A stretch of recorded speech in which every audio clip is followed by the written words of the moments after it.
जय श्री हनुमान जी की। भक्तों, हमने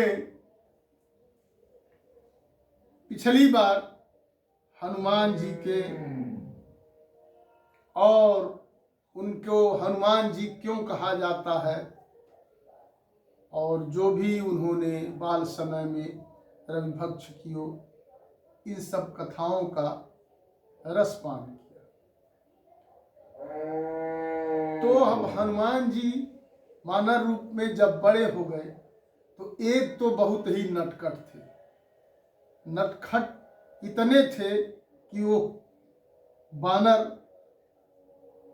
क्योंकि उनको तमाम बल, ज्ञान और बुद्धि प्राप्त हुई थी, तो एक तो बानर थे, दूसरे बच्चे और देवताओं से प्राप्त हुआ, इनको बहुत सारा बल था। तो करते क्या थे, और रुद्र के अंश तो थे ही, तो कभी कभी वो ऋषियों के आसन पर बैठ जाते और ऋषियों के आसन को उठा करके पेड़ पर टांग देते थे। उनके कमंडल के जल को गिरा देते थे, उनकी लंगोटियों को फाड़ देते थे, और कभी कभी किसी के गोद में बैठकर खेलते और एकाएक उनकी दाढ़ी नोचकर भाग जाते थे। उन्हें कोई बलपूर्वक रोक नहीं पा सकता था, क्योंकि वो बलवान थे, महावीर थे, महाबलवान, और इसलिए सब लोग विवश थे। और बड़े हुए तो विद्या अध्ययन का समय आ गया, परंतु उनकी चंचलता गई नहीं। तो अंजना और केसरी बड़े चिंतित हुए। उन्होंने कहा कि इनका जो कुछ उपाय हो सकता है वो करना चाहिए, और उन्होंने किया, फिर भी हनुमान जी राह पर नहीं आए। उनकी चंचलता वैसे ही बनी रही, उनका नटखटपन जो है वैसे ही रहा। उन्होंने ऋषियों से प्रार्थना की, अंजना और केसरी ने ऋषियों से प्रार्थना की, आप लोग कृपा करें, तभी यह बालक सुधर सकता है।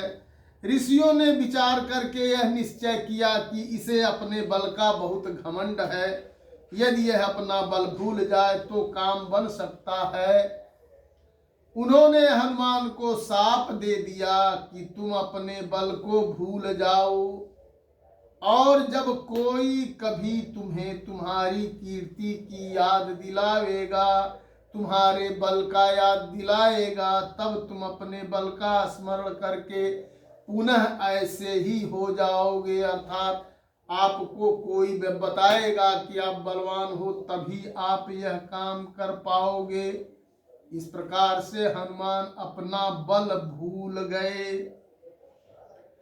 तो अब देखिए किष्किंधा कांड में जब समुद्र लांघने को हुआ, समुद्र लांघने को जब हुआ तो सभी लोग समुद्र लांघने से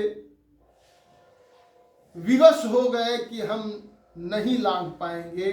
लंका में जाने के लिए सीता जी का जब पता लगाना था, हनुमान जी वहां से वापस आ गए थे। हनुमान जी को लंका जाकर के पता लगाना था और सभी लोगों को चारों दिशाओं में छोड़ दिया गया था। तो लंका में जाने के लिए समुद्र बाधक था।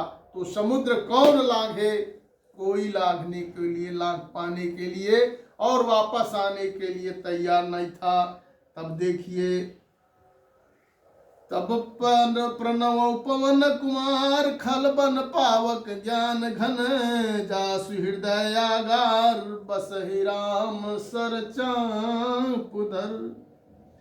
बलि बाधत प्रभु बाढ़, सो तनु बरनि न जाय, उभय घरी महदीनी, सात प्रदय छिन जाय। तब जब यह सब बातें हुई तो अंगद जी कह रहे हैं, अंगद कह रहे हैं, जामवंत जी सबसे वरिष्ठ थे, जामवंत जी से कह रहे हैं क्या, अंगद कहाँ ही जाऊं मैं पारा, अंगद कहाँ ही जाऊं मैं पारा, और जिय संशय कछु फिरती बारा। अंगद कहते हैं कि मुझे वहां जाने में कोई दिक्कत नहीं है, मैं समुद्र को पार सकता हूं, लेकिन वापस आने में मुझे शंका है कि मैं वापस आ पाऊंगा कि नहीं आ पाऊंगा।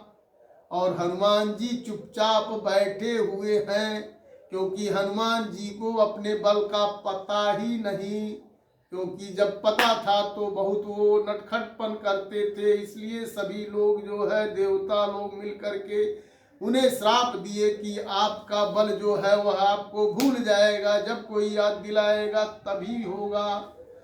तो जब अंगद जी ने ऐसा कहा कि जिय संशय कछ फिरती बारा, तब जामवंत जी हनुमान जी की तरफ इशारा करके हनुमान जी को कर कहते हैं, जामवंत कह तुम सब लायक, पठई किमी सब ही कर सायक, पठई किमी सब ही कर नायक।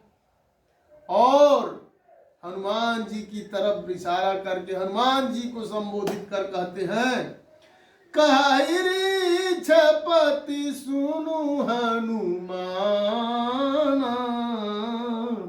का चुप साधी रहु बलवाना।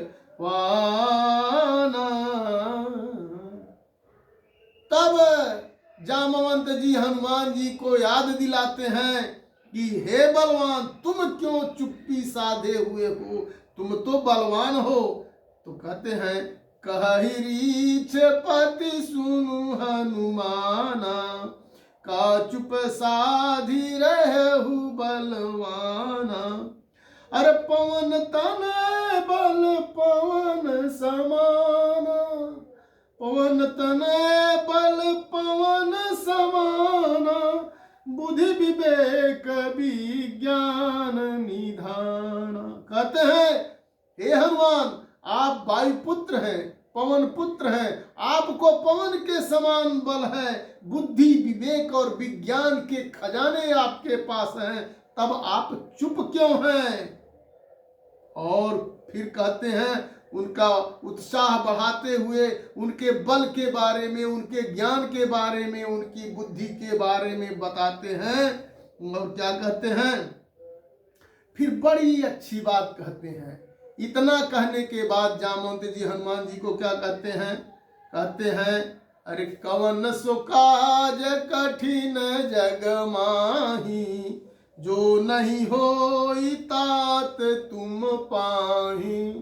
ऐसा जगत में कौन सा काम कठिन है जो आपसे नहीं हो सकता है। अर्थात आप ही इस समुद्र को लांघने में और वापस आने में समर्थ हैं। तब फिर कहते हैं, राम काज लगी तो अवतारा, और सुनत ही भयउ पर्वताकारा। जामवंत जी कहते हैं, आपका अवतार ही राम के कार्यों के लिए